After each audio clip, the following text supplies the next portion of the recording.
I'm updating you. I'm taking a mentalist. Updating you. Mention the cat. That's another video because that's a whole thing. Oh, so I had a goal last week because the week before I spent the whole week, I don't know if I was like making shorts, and I was just spending my whole week just spending a long time working on my channel, which is great, but I was getting nothing else done at all. And then when I had my counseling appointment, since a lot of the things that I talked to her about are, you know, how are you doing this week as far as like my ADHD symptoms, me staying on task, because these are all my goals. So I see my counselor for two things. One is it's maintenance of, you know, she's a support for me. I'm basically driving the ship or the car or whatever, and I'm saying the goals that I have, and she supports me in that. So she's kind of my cheerleader, but when I'm having trouble with certain things during the week, she has the perfect perspective that she can put things into a certain way for me to know. And she has ADHD herself. So she's based, oh my God, she's doing it again. She's, I would say the equivalent of, so if somebody has part of their recovery, if they are a recovering or recovered addict or alcoholic, and so it's not the same thing at all, but there are some, oh my God, she has been breaking things. You guys will be proud. I cleaned up. I can't even have this video with you. Oh my God. Hold on one second. Before I even got up, she just knocked some stuff over. Okay, I'm bringing myself back. Still symptomatic a little bit. So, yeah, my counselor has been a support for that. So part of what we talk about each week when I see her is, you know, what's working for me this week to manage my symptoms. Am I using a planner? Am I not using a planner? All of that. And then the other part is, I finally gotten to do like therapy work with her. Oh my gosh.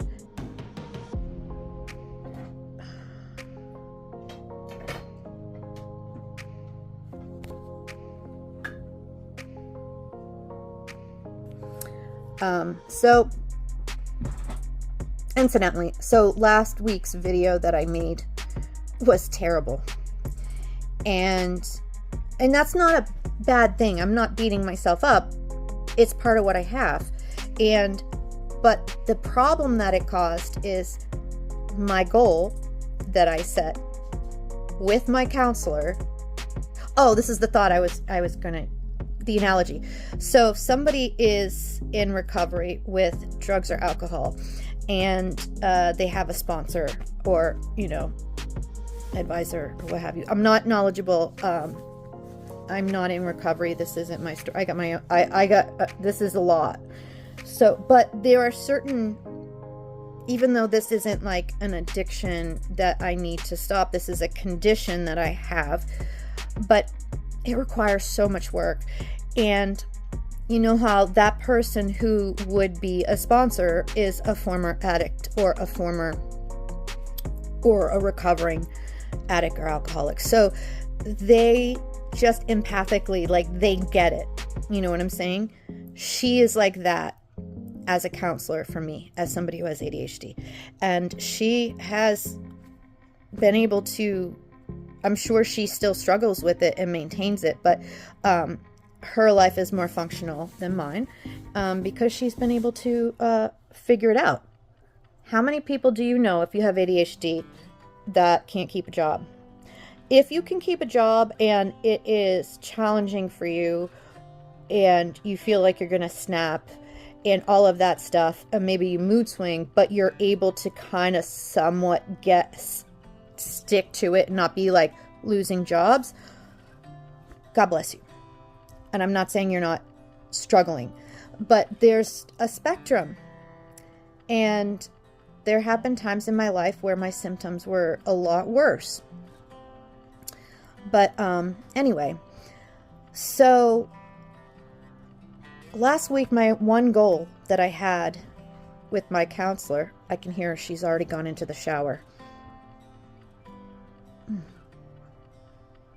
See, when I'm doing this, I've been around cats my whole life.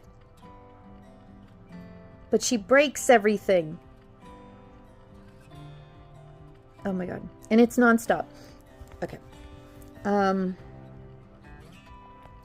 So when I talked to my counselor, I had one goal for her last week. Well, for myself. And that is, oh, you know, how's your week going? Well, I really want to start working on my channel more. And I was talking about how I want to start doing more content here. I want to start figuring out a pattern. And I've been trying to figure out solutions for me bringing you content every week. So, and as a lot of you know, as I'm realizing, one of the things that attracts neurodivergent content creators to, well, I can't speak for them, but this is what attracted me to it is, or one of the benefits is, I'm neurodivergent and I'm realizing I don't fit in the 9-to-5 rigid neurotypical world. Those systems and those hierarchies, I can do it, but I'm trying to find a better way now. And so one of the things that you're drawn to is, one, of course, you're like, I'm done. I've been struggling my whole life. I'm tired of hiding it.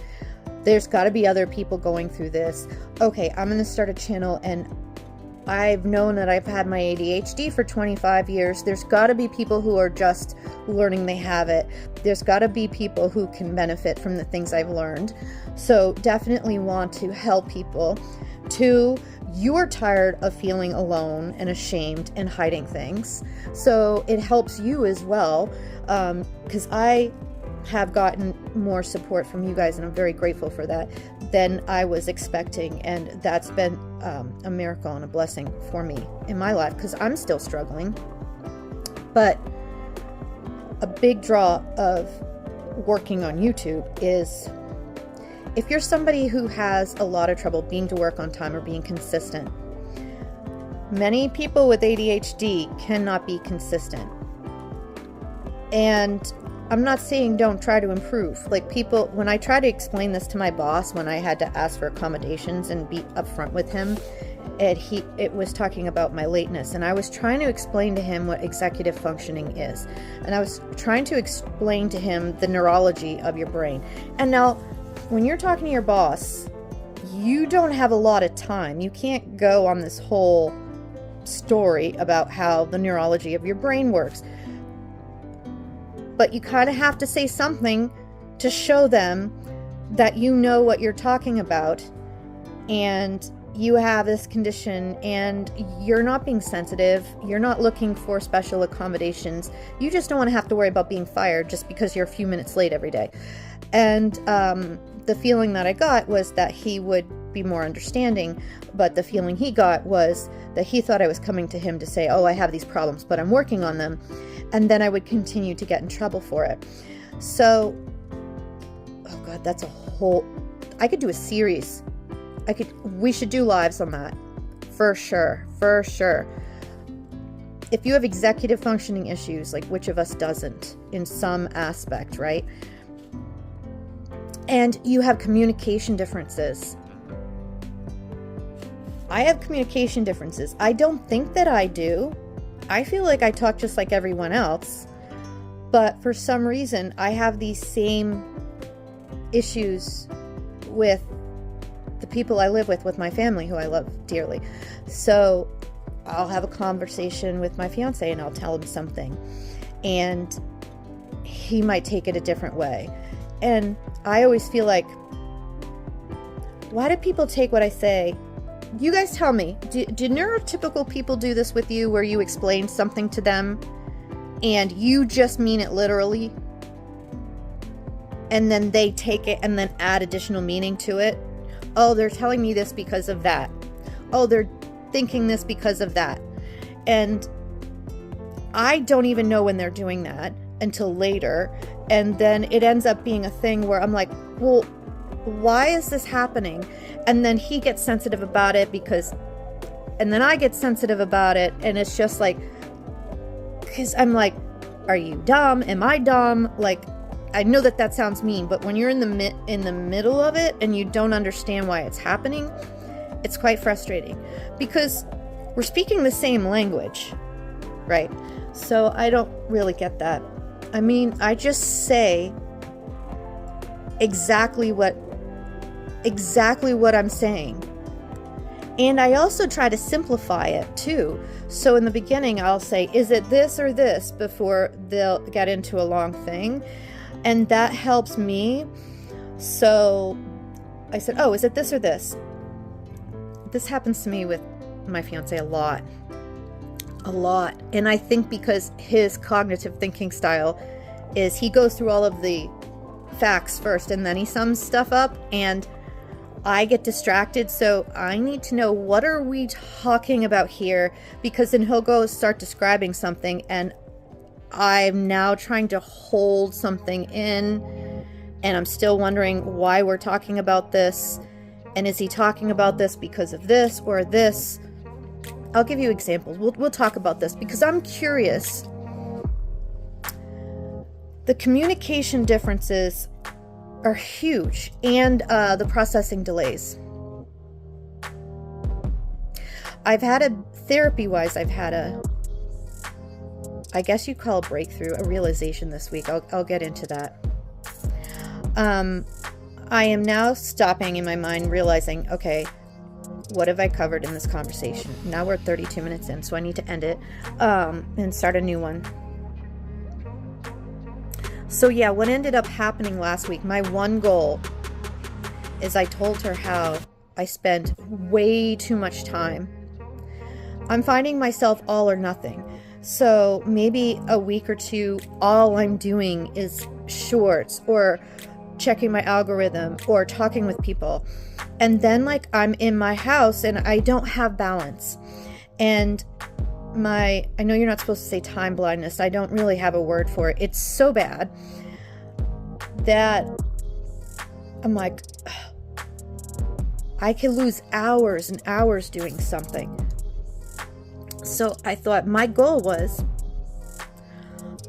I mean, even once I get a new job or some new goals, like, am I going back to school?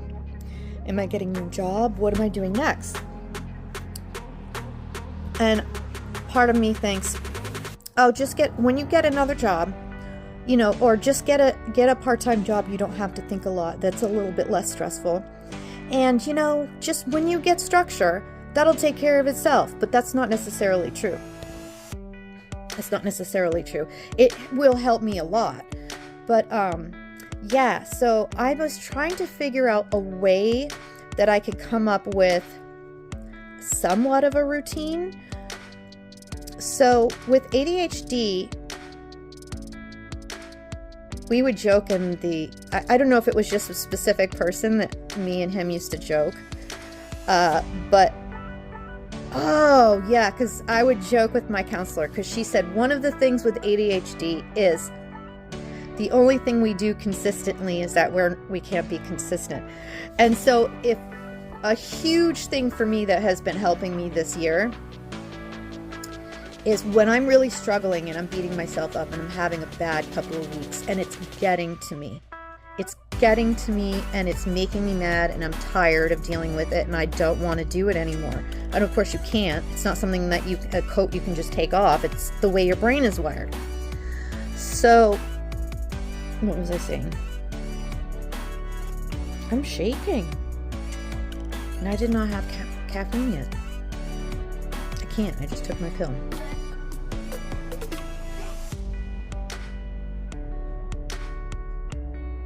I'm definitely going to have to edit that out.